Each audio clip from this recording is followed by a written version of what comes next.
नमस्कार। कक्षा 6 से 12 के इतिहास विषय की मिक्स श्रृंखला चल रही है और उसी श्रृंखला में हमारा ये आधुनिक भारत से संबंधित बिंदु है आज का। तो इसमें पहला प्रश्न है, देखिए, दादा भाई नौरोजी ने कांग्रेस के किस अधिवेशन में सर्वप्रथम स्वराज्य की मांग की थी? तो देखिए, दादा भाई नौरोजी ने सबसे पहले कलकत्ता के 1906 के अधिवेशन में ये मांग की थी। देखिए, कांग्रेस का 1906 का अधिवेशन कलकत्ता में हुआ, जिसकी अध्यक्षता दादा भाई नौरोजी ने की थी और उन्होंने पहली बार औपनिवेशिक साम्राज्य की मांग है वो इस सम्मेलन के दौरान की गई थी। देखिए, दादा भाई नौरोजी है भारतीय इतिहास में विशेषकर अपने धन के निष्कासन सिद्धांत को लेकर भी चर्चित हुए। देखिए, थोड़ी सी इसके बारे में जानकारी दे दूं कि 1757 के प्लासी के युद्ध के बाद कई स्रोतों से अंग्रेजों ने धन को निकाला, जैसे बंगाल का भू राजस्व प्राप्त किया, व्यापार का एकाधिकार प्राप्त किया, कंपनी के अधिकारियों को बंगाल व भारतीय शासकों से मिलने वाली भेंट, बलपूर्वक ऐंठा गया धन, ये ऐसे धन थे जो यहाँ भारत में किसी काम नहीं आ रहे थे और सीधे इंग्लैंड जा रहे थे। तो धन के निष्कासन का सिद्धांत सबसे पहले दादा भाई नौरोजी ने अपने एक लेख, जो कि उन्होंने 2 मई 1867 को लंदन में आयोजित ईस्ट इंडिया एसोसिएशन की पहली बैठक में पढ़ा था। ठीक है, ईस्ट इंडिया एसोसिएशन की बैठक में पहली बार 2 मई 1867 को पढ़ा था और उसका टाइटल था इंग्लैंड्स डेब्ट टू इंडिया।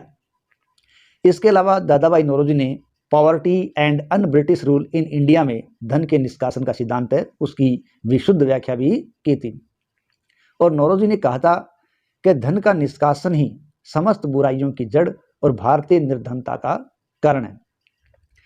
दादा भाई नौरोजी ने उत्तरदायित्व के पदों पर भारतीयों को नियुक्त न करना और इस नीति को उन्होंने नैतिक निकास की संज्ञा दी थी।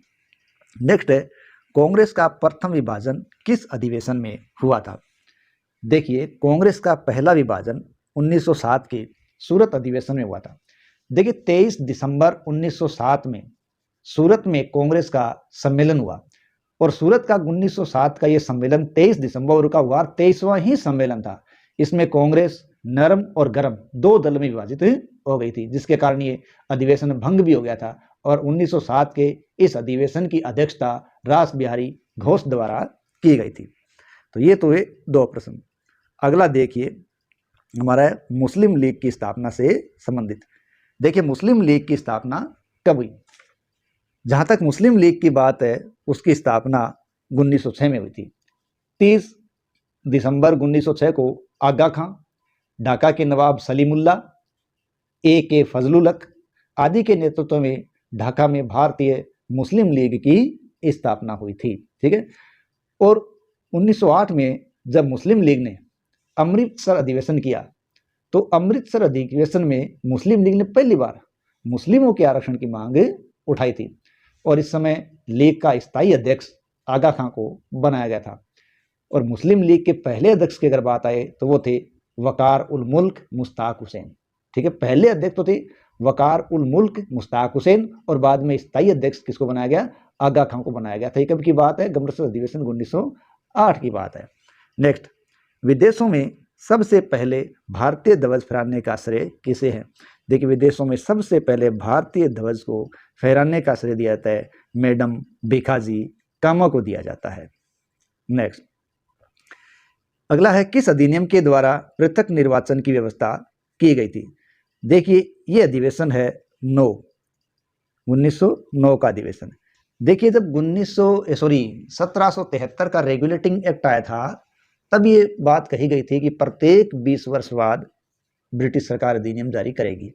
जैसे 1773 का आया तो उसके बाद 1793, ठीक है, फिर 1793 के बाद अधिवेशन थे तो वो 20-20 साल की अवधि के अंदर आने थे।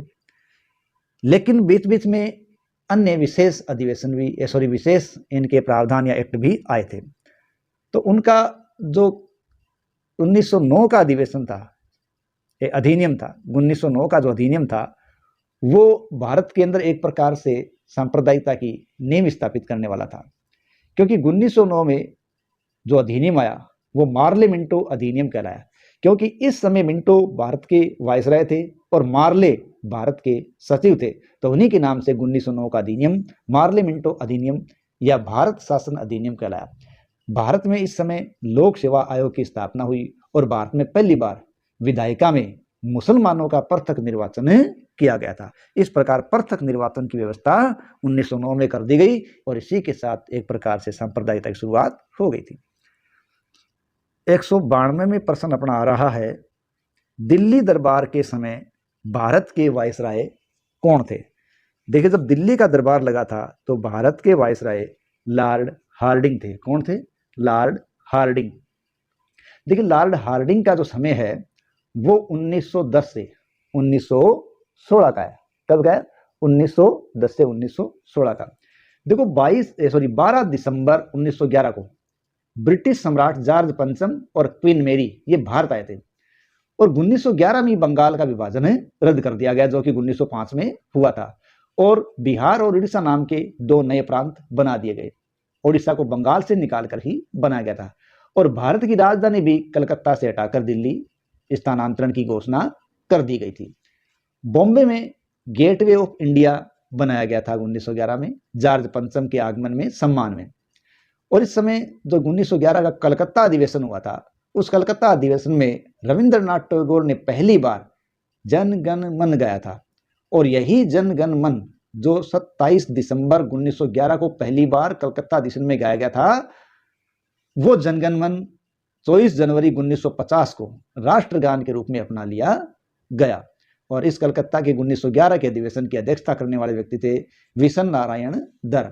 और एक विशेष बात याद रखें कि पहली बार जब ये कलकत्ता अधिवेशन में राष्ट्रगान गाया गया था उस दिन 27 दिसंबर 1911 थी, इसलिए 27 दिसंबर 2011 को इसने 100 वर्ष पूरे किए थे, जो दिन भी एक समारोह पूर्वक हमारे देश के अंदर याद किया गया या मनाया गया था।